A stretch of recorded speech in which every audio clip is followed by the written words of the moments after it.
Say Kiran Rijiju. Sir, I rise to present the 12th report of the Business Advisory Committee. Shri Avdesh Prasad ji.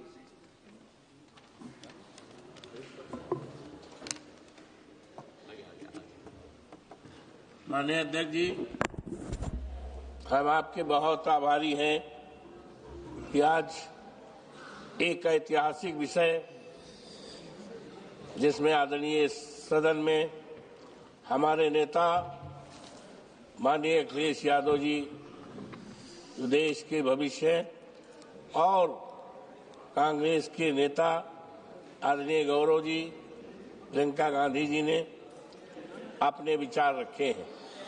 हम इन विचारों से अपने को सम्मत करते हुए आज अपनी बात कहना चाहते हैं। वंदे मातरम इस देश की एकता, इस देश की अखंडता और इस देश की आपसदारी और भाईचारा का संकेत है। लेकिन आज अफसोस के साथ कहना पड़ रहा है कि आज जो हमारी सरकार है, चाहे उत्तर प्रदेश में योगी जी के नेतृत्व में, चाहे देश की हमारी सरकार हो, इस पर आज भेद किया जा रहा है। आज आपसी विवाद पैदा किया जा रहा है। अभी हाल में 25 नवंबर को माननीय प्रधानमंत्री जी अयोध्या में गए थे प्रभु श्री राम के मंदिर पर पताका फहराने। हम नहीं समझ पाए कि मुझको इग्नोर क्यों किया गया, हमें पास क्यों नहीं दिया गया, हमें उसमें शामिल होने का निमंत्रण क्यों नहीं दिया गया। ये मर्यादा पुरुषोत्तम राम के जो लोग हैं, ये अवधेश प्रसाद का अपमान नहीं है, बल्कि अयोध्या के प्रभु श्री राम के लोगों का अपमान है। और साथ ही साथ जो वंदे मातरम का संदेश है, वो संदेश अधूरा होता। मानवर, आज हम जब वंदे मातरम पर हमारे देश के लायक प्रधानमंत्री जी ने शुरुआत की है, और ऐसे समय में अफसोस के साथ कहना पड़ रहा है कि आज आजाद देश में इंसान को पेशाब पिलाने की कोशिश की जा रही है। ये धरती कहीं दूसरे की नहीं है,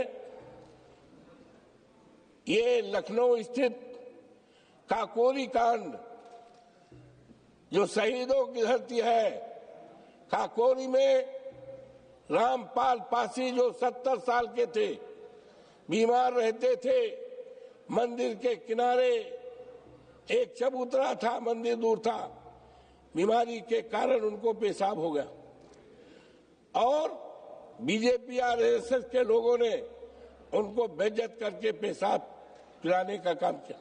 वो ऐसे समय पर जब देश में 20 तारीख को सारा देश दीपावली का त्योहार मना रहा था। हमारे लायक मुख्यमंत्री जी फैजाबाद गए हुए थे सामूहिक दीपदान कराने, उसमें भी मुझे नहीं बुलाया गया। ये संदेश नहीं है, ये वंदे मातरम का ये संदेश नहीं है।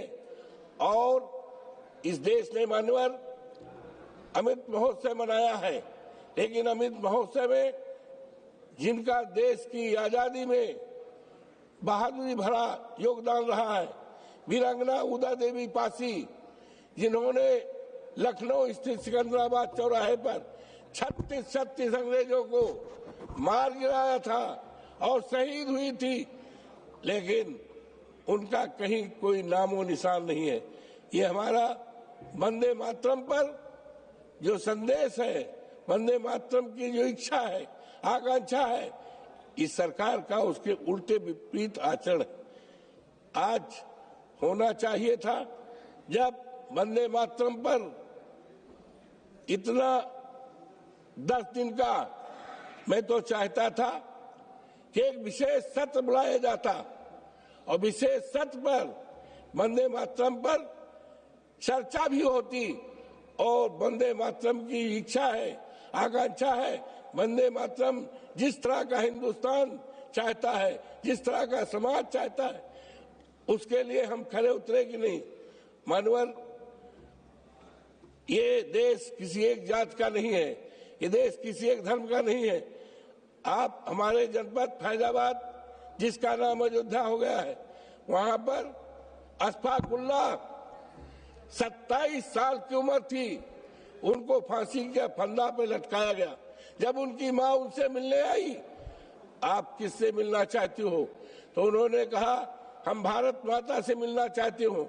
उन्होंने कहा आपके इस शरीर को जिसकी मौत हो रही है कहां दफनाया जाए, तो कहा हम आजाद देश की धरती पर हम चाहते हैं। ये भावना थी मानवर, ये भावना थी। पंडित राम प्रसाद बिस्मिल, अशफाकुल्ला, राजेंद्र सिंह लहरी, ऐसे महान पुरुषों का, शहीदों का देश है। और वंदे मातरम इन्हीं सबके मेहनत से, इन्हीं सबके बहादुरी और वीरता से हुआ है। लेकिन आज इसके उल्टे आचरण हो रहा है। आज जब वंदे मातरम पर चर्चा हो रही है, हमारे देश में लाखों लाख करोड़ों नौजवान हैं, पढ़े लिखे हैं, उनके हाथ में कोई काम नहीं है। ये वंदे मातरम की मंशा नहीं है। मानवर, आज जात के नाम पर, धर्म के नाम पर, मजहब के नाम पर आज भेदभाव किया जा रहा है। तो आज हमें संकल्प लेना है कि हमें वंदे मातरम के सम्मान में ऐसा हिंदुस्तान, ऐसा समाज, ऐसी सरकार बनाना है जिसमें कहीं पर अन्याय न हो, अत्याचार न हो, जात के आधार पर काम न हो और किसी को सताया न जाए, कोई भूखा न हो, कोई नंगा न हो, कोई बेरोजगार न हो। मानवर, आपने भी इस महत्वपूर्ण विषय पर हमें बोलने का मौका दिया। हम आप सबके प्रति बहुत आभारी हैं। धन्यवाद।